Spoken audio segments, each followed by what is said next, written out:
Hello, friends and foes. TCG Player is listening. They are rolling out tracked plain white envelopes. They're not here yet, but they are working on a solution. And in the meantime, they are now covering for established sellers with a history of 1,000 sales or more. They are now covering untracked orders with the TCG Player Safeguard for sellers. So if you have a good history and you're in good standing and you follow the shipping guidelines and you ship things out on time, then you will be able to benefit from the safeguard coverage in the event that your package is delayed or disappears in USPS custody. And this is for untracked plain white envelope orders that you mail out with stamps. That is huge, huge news. And the fact that they are officially working on rolling out tracked plain white envelopes as well is awesome. So this is great news for sellers. So what does it mean for your business? What does it mean for your TCG business? Well, it depends. So I'm going to read the information that I have here, and I'll try to remember to display it on the screen as well. So TCG Player Safeguard expanded protection. We're excited to share some good news. The TCG Player Safeguard is expanding to cover qualified, untracked marketplace orders for eligible sellers. Starting today, sellers with 1,000 or more lifetime orders who are based in the United States will be eligible for coverage on untracked orders. So that's the confirmation, the official announcement. So I went and I researched on the TCG Player Safeguard page and found a little bit more information. So I'll read that here. Coverage on untracked shipped orders. In addition, we offer coverage on untracked orders to sellers with 1,000 plus lifetime orders. This extra coverage will be in place on all qualifying seller orders until we are able to implement an improved tracking solution which sellers will be able to use. This coverage is available to sellers based in the United States and U.S. territories. To receive coverage on untracked orders, eligible sellers must 1. Provide an appropriate resolution for the missing package to buyers in the form of a refund. 2. Escalate the message thread for the order requesting coverage or submit a ticket to our customer service team. And 3, after taking these actions, you will receive your credit via the TCG Player Safeguard. Huge news. This coverage only applies to orders placed on or after August 17th and until we are able to implement an improved tracking solution which sellers will be able to use. Advanced notice of future updates will be provided. This is great news. Now, unfortunately, any mail that disappears that you shipped out before August 17th won't be covered by this, which means I am anticipating I'm going to get at least a couple more buyers reaching out to me saying that their mail is missing, and I'm just going to have to refund them like I have been doing with this recent uptick in missing mail. That's not a huge deal because it means going forward, TCG Player is going to have my back as a seller, and they're going to have your back as a seller. So again, what does it mean for your business? Well, it depends on what size you are. As noted in the documentation, this coverage is only available to sellers who have a history of 1,000 sales or more. So if you are just getting started selling trading cards online, then this will not be available to you. It's also my understanding that TCG Player is not onboarding new sellers. This probably has something to do with it. They probably don't want to onboard new sellers until they roll out tracked plain white envelopes. So my advice to you, if you are just getting started selling trading cards online, then I would strongly advise that as soon as possible, get your Pokemon cards on Misprint and get your Mana Pool cards and get your Magic cards on Mana Pool. Those are going to be the two easiest platforms for you to start selling cards to eager buyers who recognize those platforms as places where they can get those cards. And those are going to be places that I believe you're going to have the easiest time learning how to do it. Then keep your eyes open and keep your ears peeled for news about TCG Player opening up for new sellers to onboard again presumably after they roll out tracked plain white envelopes. So that's my advice. Start on Misprint and Mana Pool and then wait for the good news that TCG Player will have for you in the future. if you have some experience and you're already on Mana Pool and or Misprint, and you have been considering TCG Player, the same thing applies. Just kind of wait it out. I imagine good news should come soon. I bet that they are racing to get this implemented before Black Friday. I don't know for sure, but I have a feeling that they want to get this deployed before Black Friday. So pay attention, because this could change quickly.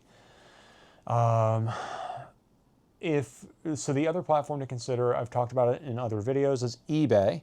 The learning curve on eBay, I understand, is a little bit steeper, and the buyers there are a different demographic than what you may be used to with TCG Player, and the buyers on Misprint and Mana Pool are similar to the buyers on TCG Player. So if you're looking for that equivalent experience, I would say start with Mana Pool and Misprint to learn the ropes, and then maybe take some more valuable cards and run some experiments on eBay. But what I wouldn't do right now is take anything really expensive and try to sell it on eBay to make a bunch of money. eBay, my experience selling on eBay in the past, I have not deployed my trading cards to eBay yet, but I have sold stuff on eBay in the past. And as a small seller, like, I instantly was getting scammed by people. So to reduce that risk for you, my advice, if you are just getting started, is sell on Misprint. Sell your Pokemon cards on Misprint, sell your Magic cards on Mana Pool. If you have One Piece, Lorcana, stuff like that, then get that listed on eBay. And if you have maybe more valuable cards, then you can maybe try getting those listed on eBay. So those will be the 3 places that you'll start right now if you want to start selling cards online. And then also Facebook Marketplace. That's a good place that you can kind of learn the ropes of some basic fundamental selling stuff as well. So those are 4 options for you to get started if you're new. And just wait for the good news. So if you are already on TCG Player and you are not yet a level 4 seller, so this is different. So level 4, I believe you have to have 50 orders, if I remember correctly. And then to get the coverage on untracked orders, you need 1,000 sales. So we're going to talk about 2 different things here. If you're on TCG Player and you're not level 4 yet, I still think it's going to be in your best interest to do your best to unlock level 4 before Black Friday.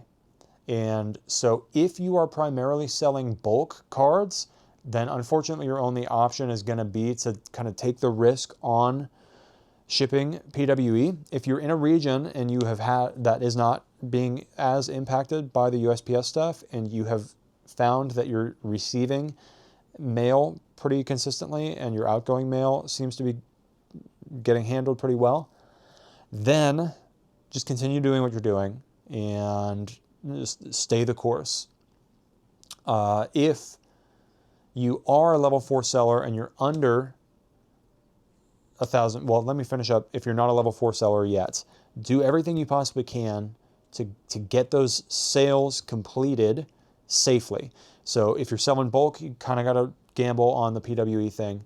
Now, if you have been having trouble with plain white envelope orders and you don't want to gamble on that, then my recommendation would be to get strategic about buying collections and focus specifically on go-to Facebook Marketplace.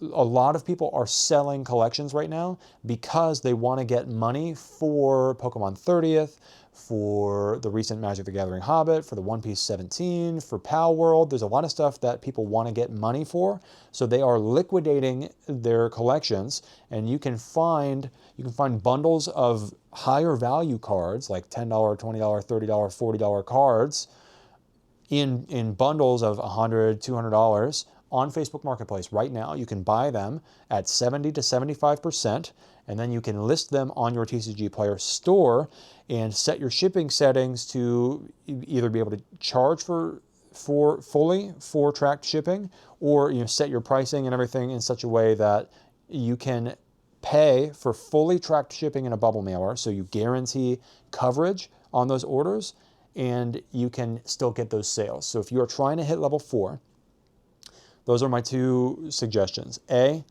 if PWE has been working for you, keep doing it and try to get level 4 before Black Friday.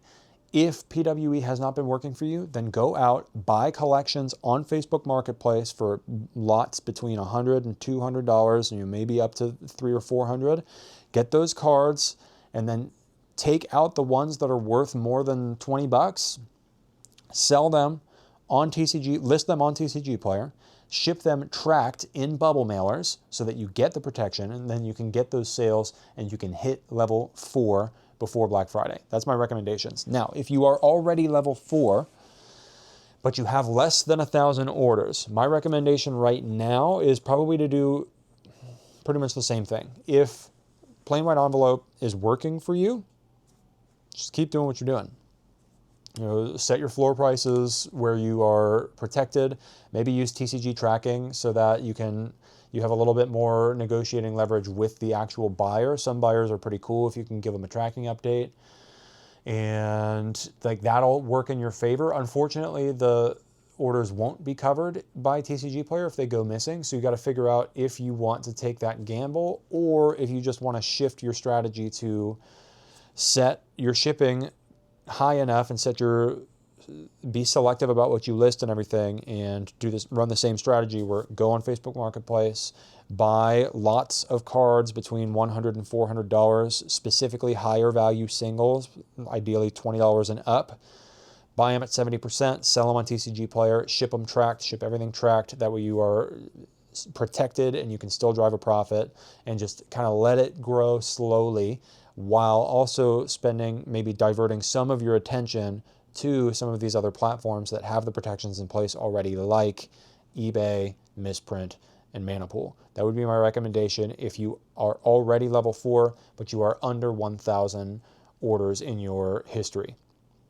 Now, if you are I will say a medium-sized seller, I consider myself a medium-sized seller. I've got 23,000 cards listed on marketplace platforms and 2,000 sales history on TCG Player. So there, the calculus is a little bit different. With 2,000 sales, and if you have more than 1,000 sales, you can pretty much go back to business as usual. If you are still operating on TCG Player and you still have inventory there and you're still selling there, it sounds like it's going to be pretty safe for you to continue operating there. If you, like me, have bought into an inventory system like SortSwift that allows full synchronization cross-platform, so you can list the same inventory across Misprint, Manapool, eBay, then that's where you might consider doing what I've done and pulling the majority of your inventory off of TCG Player, even though they've rolled out the shipping protections, because you can cross-list that inventory across the other platforms. Or what you can do, and what I may end up doing now that TCG Player has rolled this out, you can have some inventory cross-listed across multiple platforms, and then also have some dedicated TCG Player inventory that you know is liquid and that you know you can sell on the platform and profit on. So since this applies to my business too, well, no, I'll go into that later. I'll tell you my specific strategy. But yeah, I would say if you have the 1,000 orders, then not a whole lot is probably going to change for you. If you are in the TCG Player Direct program and you have a large inventory, I mean, first of all, you're probably not even watching this video because you are beyond the things that I'm teaching. But if it just so happens that you are watching this, then you probably already know what to do. Stay where you're at. The Direct program overall is a pretty good gig to have. I used to be a direct seller back several years ago, and then when I turned my shop off for a long time, I fell out of the Direct program, and I haven't gone back into it yet. If you are on Direct, though, your business is probably largely built around it, and you've probably been able to dodge a lot of these problems because you're shipping out reimbursement invoices with like UPS and tracking, and you're not losing a large number of your outgoing orders in unmarked plain white envelopes. So this probably hasn't affected you much. It's probably business as usual. So what am I doing? How is my business going to change in light of this? Not much, really. like I said earlier in the video, and as I've said in recent videos, I have pulled all of my inventory off of TCG Player.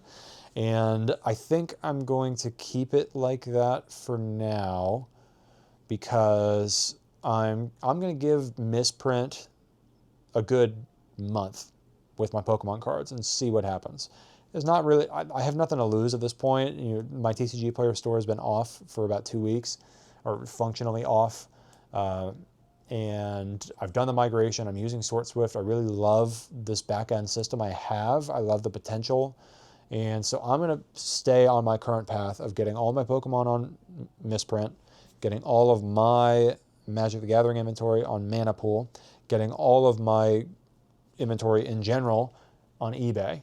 So across the other games I sell, since I have had high liquidity in Union Arena and Gundam, but in playable cards. And so what I anticipate I may discover is that playable cards for Gundam and Union Arena may not be very liquid on eBay. I'm not going to find out until I try, but this is what I think is going to happen. I think my bulk One Piece, bulk Lorcana, and bulk and playable Gundam and Union Arena, I don't think that's going to really move on eBay. And what I might end up doing is then delisting the bulk that is not Pokemon or Magic the Gathering, and then splitting that inventory off to be dedicated TCG Player inventory, and then selling that as I have been selling, since I know I have liquidity in bulk across especially Union Arena and Gundam, but then also a little bit in One Piece and Lorcana. That's kind of what I'm looking at. So I might partially return to the TCG Player for now. Anything that's higher value, super rares in Union Arena, Union Arena promo cards, some of that stuff, I'm probably going to keep that on eBay. And then, of course, I'm going to deploy all my inventory onto Shopify. And so the big test for me is going to be if I can get liquidity in Union Arena and Gundam and Sorcery and Lorcana and Dragon Ball Super, and if I can get liquidity across my inventory on Shopify through the YouTube channel and the Discord and the email list, if I can get liquidity on Shopify, then I might not return to TCG Player at all, because the synchronicity that SortSwift allows across the multiple platforms and the simplicity of operations that I have on the back end may be worth losing TCG Player as a sales channel. So that's kind of where I'm at. I'm considering relisting some inventory on TCG Player, but I'm undecided. I'm planning to probably mostly or entirely stay off of TCG Player for at least the next month. I'm definitely going to be monitoring the communities I'm in and seeing how people's experiences are with the new TCG Player Safeguard. I'm going to be watching like a hawk for announcements about tracked plain white envelope, because that's going to be a pretty big deal. And I'm also going to be really paying attention. SortSwift is manufacturing a device that allows a full synchronization with TCG Player, but they have some manufacturing delays on that because they want to make sure when it comes out that it's excellent, that there's no troubleshooting that needs to be done after. So I appreciate that they are taking their time with it and making sure that it's done well. When that actually comes out, I'm probably going to return to TCG Player with both feet. If TCG Player supports untracked orders for me, qualifying untracked orders, which means over $50, they're going to require tracking still, and I wouldn't be surprised if they bump that value down to like 30 or 20 for them to cover the untracked. While they're covering untracked, and then after they launch PWE, if a solution emerges for me to get a full synchronization with TCG Player, then I'm going to jump back in with both feet. I've said it in some of the other videos, as much criticism as I have for TCG Player, overall, it's a great platform. It's a great community. It's a great team. And there is a lot to love about TCG Player. It just had and has reached a point where it doesn't make sense for my business to stay on there, but it likely makes sense for a lot of you to keep selling there and to keep buying there. And I really am hoping that maybe by Black Friday, I can get stuff back up on TCG Player and I can be active on the platform again, because I've got a lot of good memories on TCG Player, and overall, there was a lot to love on the platform. So that's where we're at right now. Great news. I'm very optimistic. It's really exciting to see that they're taking this stuff seriously, that they're listening to the community. And so I'm going to be watching it. Let me know what you think. Let me know how are you responding to all this? Are you planning to stay on TCG? Like, are you level 4 yet? Are you looking at the 1,000 order requirement and thinking maybe you're not going to do TCG Player yet until they roll out actual tracked PWE? Like, where are you at? What do you think? Leave a comment. Let's talk about it. Announcements, same as always. Join the email list. I'm going to be launching giveaways soon. When I hit 100 email subscribers, we're at like 10 so far. So we got 90 more to go. We're 10% of the way there. When we hit 100 email subscribers, I'm going to launch some giveaways. I guess I'll do a pre-announcement. When I launch my Shopify store, I'm going to give away books. So I wrote this book. It's called The Testimony of Jacob Cohen. I'll read the blurb. The Testimony of Jacob Cohen is a cosmic horror story about an archaeologist on an Antarctic expedition who discovers a mysterious ziggurat hiding terrifying secrets from a forgotten past. It draws inspiration from the narrative style of Dracula, the real-life endurance expedition led by Ernest Shackleton, and Dionysian cult mysticism, along with modern astronomy, astrobiology, and mycology. It's a 12,000-word short cosmic horror story, kind of an adventure, kind of a cerebral thing. I wrote it in like a 3-month span that felt like a fever dream. The first line literally came to me in a dream. So I'm pretty proud of it. The people who have read it have enjoyed it. And I've got probably 30 author copies left that I think what I'll do when I launch the Shopify store, the first 20 or 30 orders on the Shopify store will include a free book. I'll sign it and send it out, and you guys can get that free copy. And then eventually, I am going to be launching my own publishing house, and I'm going to start doing all my printing and publishing under my own brand instead of under Amazon. So right now, you can buy the book on Amazon. I guess I'll drop the link, but just be aware, I'm planning to do an updated, like revised and expanded version that I'll be publishing under my own publishing house, probably in 2027. So yeah, join the email list for giveaways, for TCG giveaways. Stay tuned for Shopify because I'll be giving away some signed books. And join the Discord. It's in beta. Just go down to the bottom of the website, www.getdkc.com, and send me an email and just say, hey, I want to join the Discord, and I'll invite you in. Or if we're already friends on Discord and we're in communities, just send me a DM and say, hey, I want to join, and I'll send you the invite. Join the email list at list.getdkc.com. And of course, right now, you can buy Pokemon cards from me on Misprint. You can get there from my main website. So visit www.getdkc.com to visit Misprint to find a link that'll take you to Misprint where you can buy some Pokemon cards from me. Mana Pool is coming. I might get it set up tonight, or I might get it set up tomorrow. We shall see. And most importantly, keep working, keep dreaming, keep striving, keep growing, because when you get better, the world gets better. Thanks for watching. Peace.